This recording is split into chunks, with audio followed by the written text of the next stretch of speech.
Kıyamet günü sözsüz türde kayradan dağı talaş tartış болады. Peygamberimiz sallallahu aleyhi ve sellem özünün sahabalarına aytты. Manil muflis? Bankrot adam kim? Düğün cevap koydu da, kletkasını cevap koydu dağı açmay ketip kaldı da. Oşo menен karabay koydu. Kelse ölüp kalıptır açkadan. Anан жанагы insan kıyamet günü Allah'ın aldına barganda aytат eken. Zalimler, özüne özü zulümlük kılganlar kollarını çaynaydı.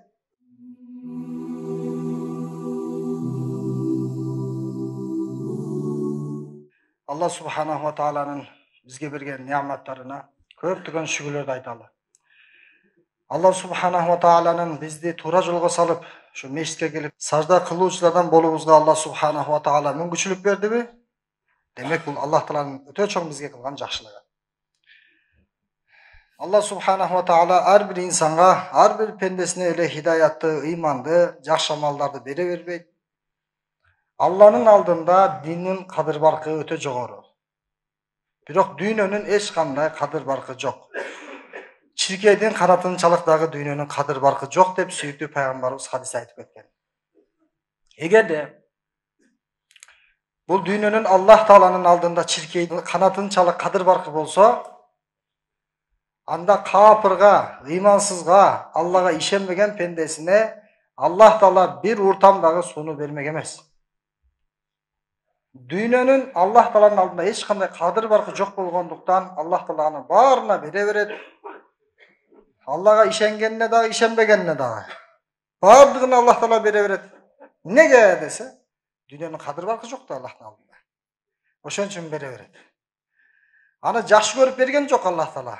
Düynönün sınоо üçün berdi. Al mençik emes. Pendesine Allah Taala beyişti mençik kılıp beret.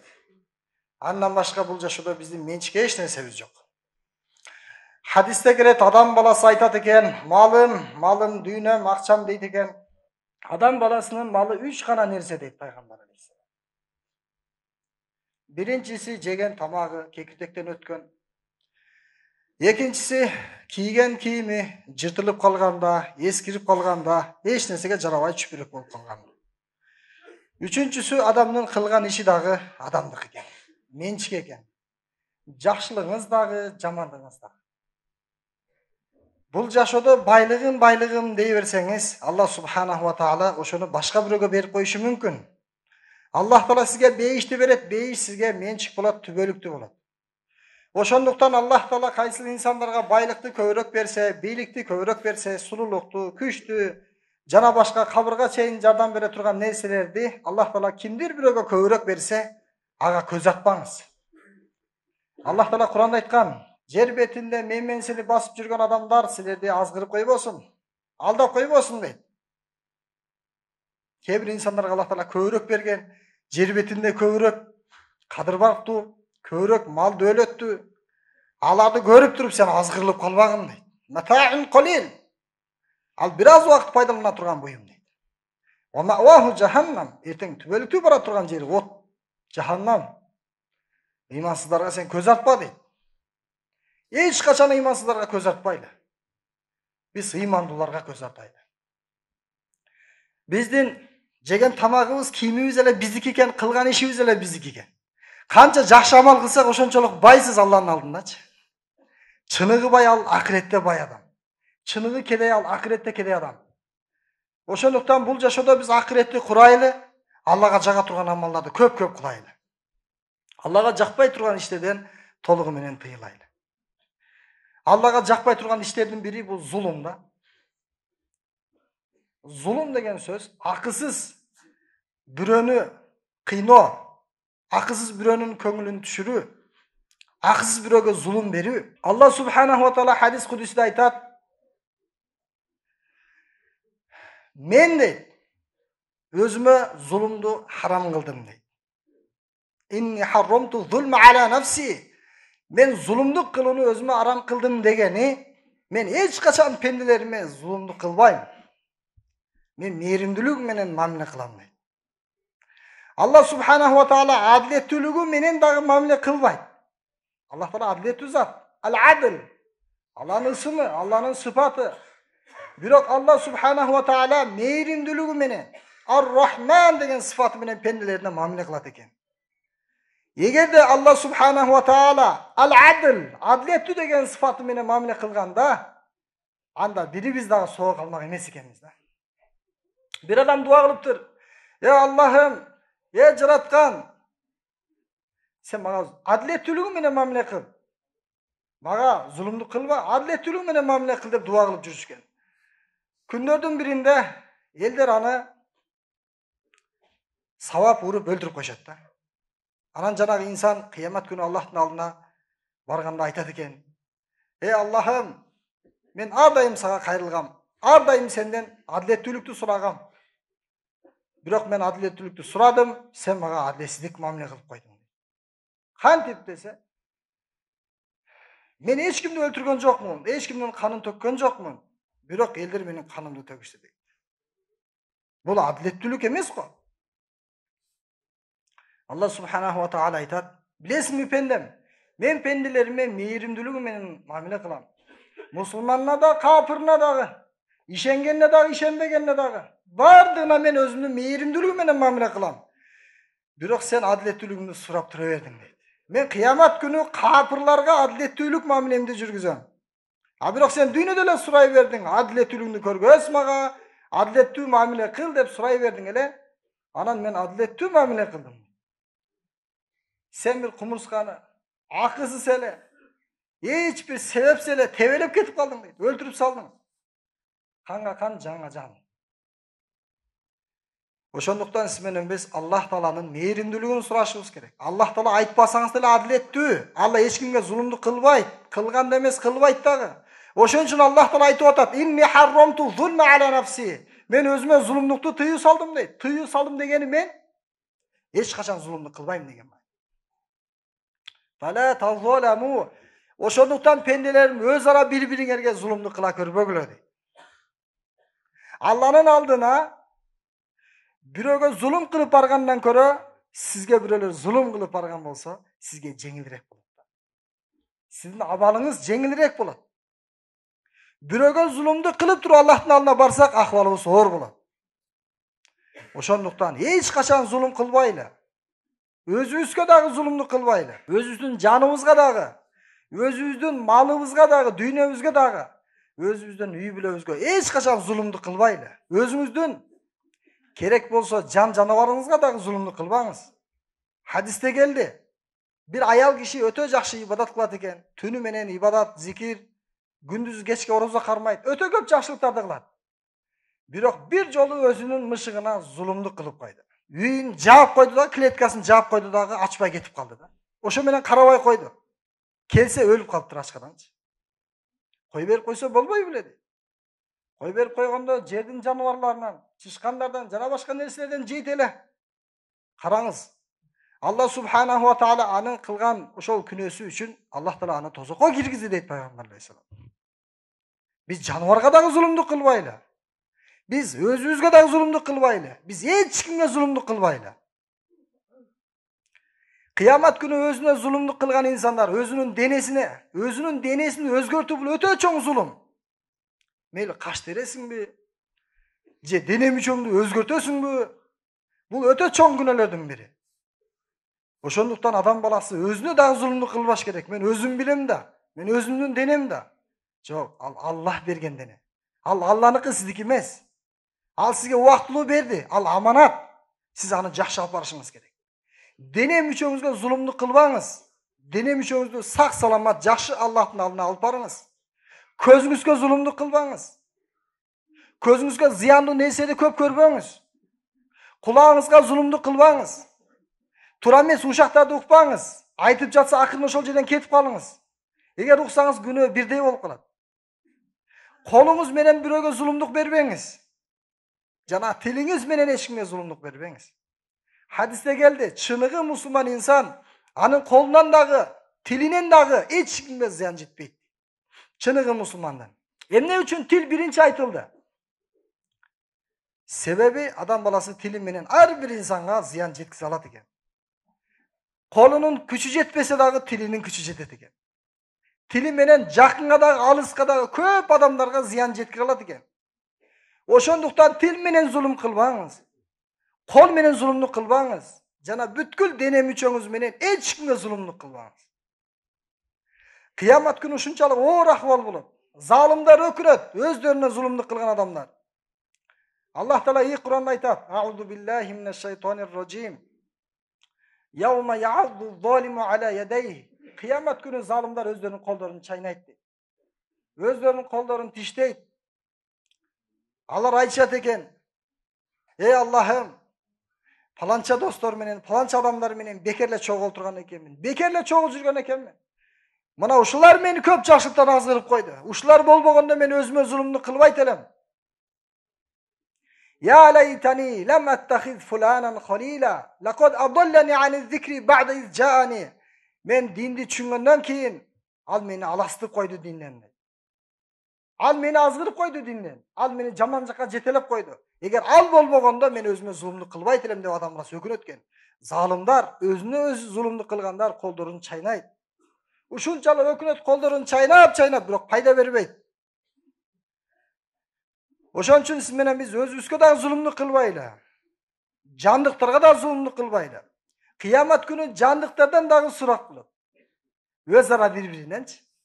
Мүйүзү бар эчки, мүйүзү жок эчкини сүзгөн болсо кыямат күнү сөзсүз ошонун акысы алынып берилет. Ал акылсыз, ал айбан ал. Бирок акылсыз болсо дагы бири-биринин акылары берилет экен кыямат күнүчү. Эми адамдардын акыбалы кандай болот?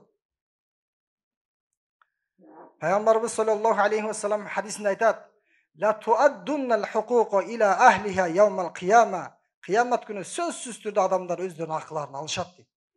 Сөзсүз ар бир инсанга өзүнүн акысы берилет. Hatta yuqada lishatil jalha.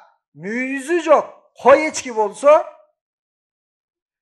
Minaşşatil qarna, mүйүзү бар эчки эгер аны сүзүп койгон болсо, беркиге мүйүз берилет дагы өзүнүн акысын алат экен да. Ал жаны бар. Эми адамдар сөзсүз түрдө кыямат күнү бири-биринин акылларын талап кылышат. Пайгамбарыбыз саллаллаху алейхи ва саллям айтып кетти. Кыямат күнү сөзсүз адамдар талашат бири-бири менен деди. Ошондо Абу Зар сахаба сурап жатат: "О Аллахтын элчиси, аюкаррарул хусума." Эмне бул дүйнөдө талашты, тартышты, сот менен же башка нерсе менен элдешип алышты. Кыямат күнү кайра жакалашабы? Кыямат күнү адамдар кайра бири-бирин ушундай жаман көрүшөбү дегенде пайгамбар алейхисалам кыямат күнү сөзсүз түрдө кайрадан дагы талаш тартыш болот дейт. Бул жашоодо эми бир кутулуп кетсеңиз болот да. Бир нерсе берип. Аллахтын алдына барганда сиз эч нерсе бере албайсыз да. Берейин десеңиз соогуңуз азаят. Бербейин десеңиз ал инсан келе берет сизгечи. Ошондуктан бул жашоодо бирөөнүн акысы бизге өтүп кетпесин. Биздики башканыкына өтсө дагы бирок бирөөнүн акысы биздикине өтүп кетпесин. Бир тыйын болсо дагы өтүп кетпесин. Пайгамбарыбыз саллаллаху алейхи ва саллям өзүнүн сахабаларына айтты: "Манил муфлис?" Банкрот адам ким? Зыянга учураган адам ким деген суроону узатты. Сахаба радиаллаху анхумдар айтышты: Kimden altını жок болсо, күмүшү жок болсо, акчасы жок болсо, дүйнөсү жок болсо, мына ошол адам банкротта. Эч нерсеси жок адам ал кыямат күнү банкрот. Пайгамбарыбыз саллаллаху алейхи ва саллям айтат: "Жок, чыныгы банкрот болгон адам, зыянга учураган адам ал эмес. Чыныгы эң чоң зыянга учураган банкрот кыямат күнү намаз менен келет. Zeket менен келет, көптөгөн жакшы сооп иштер менен келет, бирок бирөөнү сөгүп койгон. Бирөөнү капа кылып койгон, бирөөгө зулум берип койгон. Алар келе берет экен. Алар келе берет, өзүнүн акысын талап кыла берет. Сиздин жакшы соопторуңуз ал адамга өткөрүлөт. Канча сиз ага зулум кылсаңыз, ошонун өлчөмүнчөлүк сиздин соопторуңуз азая берет. Эми төлөнүп азайып, анан эч ким келбей калса жакшы, бейишке кирип кетесиз. Бирок кээ бир инсандарга ушунчалык көп келет экен, көп адамды кыжалат кылган. Ошентип келе берип, акыры эч бир сообу калбай калат экен, адамдар дагы эле келе берет да. Берейин десе сообу калбады. Чыныгы банкрот ошол экен. Наркы адамдар келген адамдардын зулумдары, күнөөлөрү буга өтө баштайт экен кайрачы. Ошентип көптөгөн ибадат менен, сооп менен барат, бирок тозоктуу көздөй күнөөлөр менен кирип кетет. Мына чыныгы менин үммөтүмдүн банкрот ошол дейт. Аллах Таала бардыгыбызды зыянга учурап банкрот болуп калыштан сактасын. An üçün бүгүnkү күнү siz менен биз бирөөнүн акысын алган болсок, анда бүгүн тазаланып алайлы. Мусулманга эч качан зулумдук кылбайлы. Зулумдук деген бир адамды кыжалат кылуу, бир адамдын акысын алуу, бир адамды ушак кылуу, бир адамга зыян жеткизүү, ошонун баардыгы зулум. Кыямат күнү сиздин зулумдарыңыз өзүңүздүн алдыңызга келет экен. Адам ушунчалык өкүнөт. Бул жашоодо эми сиздин зулумдуңуз эшин көрбөй калды, укпай калды. А бирок кыямат күнү бүт баардыгы тең ачылат. Архивдер ачылат. Сиздин кылган ар бир иштериңиз ачык болот да. Яума тулас сараир. Ошол күнү бүт сырлардын баардыгы тең ачык ашкере болот да. Ошол күнү бүт баардыгы тең залымдар шерменде болот. Ар бир катасы анын алдына келет. Ал жөн эле келбейт. Ал азабы менен кошо келет да. Малга зулумдук кылган болсо, малы келет. Жанга зулумдук кылган болсо, жаны келет. Ошон үчүн пайгамбар алейхиссалам айтты, силер эч кимдин аброюна шек келтирбегиле, эч кимдин канын төкпөгүлө дейт. Кыямат күнү биринчи сурала турган бул кандан суралат. Эч кимге Аллах Таала рухсат берген эмес бирөөнүн канын төгүүгө. Аллах Таала тыюу салган. Биз бирөөнүн канын төгүшүнө себеп да болбошубуз керек. Эмне үчүн адамдар бири-бирине душман, эмне үчүн кан төгүлөр болот? Болор болбос нерсенин себебине. Шайтан алейхилана ортону аралап кетет. Шайтан алейхилана сиз менен бизди азгырат. Болор болбос тактап көрсөң эч нерсе эмес эле нерсе да. Көптөгөн адамдар кырылып өлүп. Эки тараптан уруш болуп, көптөгөн адамдардын кандары төгүлдү. Эмне болду экен деп, булардын себеби эмне деп тактаса, изилдеп бир адам бал сатат экен. Экинчи адам бал алганы келиптир. А мунун болсо бал сатканы мышыгы бар, тинин күчүгү бар. Мунун күчүгү тинин мышыгын тиштеп коет дагы. Анан сенин итиң менин мышыгымды тиштеди дейт дагы, анан бул аны урат. Анан туугандар келип калат экинчинен. Ал болсо муну урат. Ошентип көптөгөн адамдар кырылып, иле ахирихим дейт. Жада калса ошол эл түбүнө чейин жеткен дейт. Ушунчалык кырылып эч ким калбай калды. Эмне үчүн деп изилдеп тактаса, бир тамчы балдын себебинен да. Ошон үчүн болор болбос нерсе менен бирөөнүн көңүлүн ортпайлы. Мусулмандын көңүлү Алланын алдында кыйын, жогору турат. Ошон үчүн пайгамбар алейхиссалам айткан, Каабаны көрүп туруп, сен кандай жагымдуусуң, жытың кандай жагымдуу. Бүт аалам сага келип зиярат кылат. Бирок бир эле мусулмандын көңүлү кадыр баркы сенден дагы жогору турат дейт. Ошон үчүн мусулмандын кадыры Каабадан жогору турган үчүн бир мусулманга жаман күмөн кылганга болбойт. Бул адам жаман адам окшойт.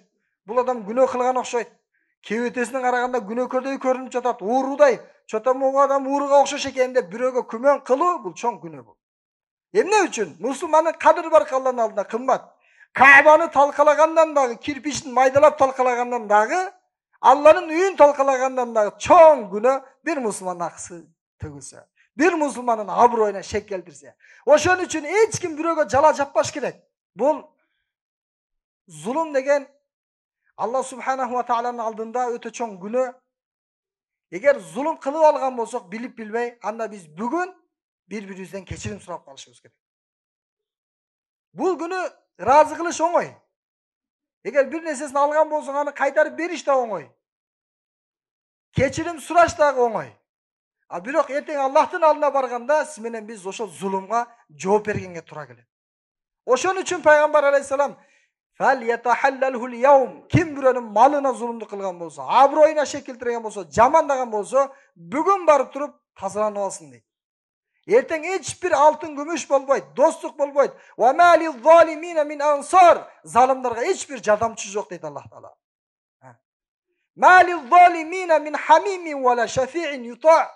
Залымдык кылгандарга, зулумдук кылгандарга эч кандай дос дагы жок, аларга болуша турган дейт. Хамимин, шафиин, аларга ортомчу кылып жардам бере турган эч ким болбойт. Эмне үчүн? Себеби бул зулумдук кылып койгон. Ким кимге зулумдук кылган болсо, Аллах Таала өлгөнгө чейин ошонун жазасын бул дүйнөдө берет экен да.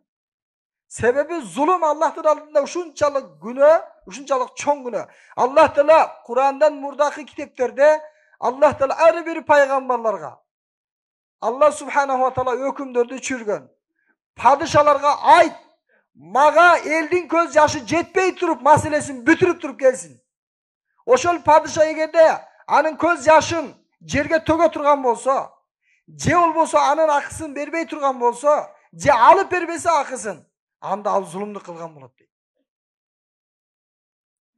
Эгерде сиз менен биз бирөөгө зулумду кылып кое турган болсок, кыямат күнү сиз менен бизге шафаат болбой калат.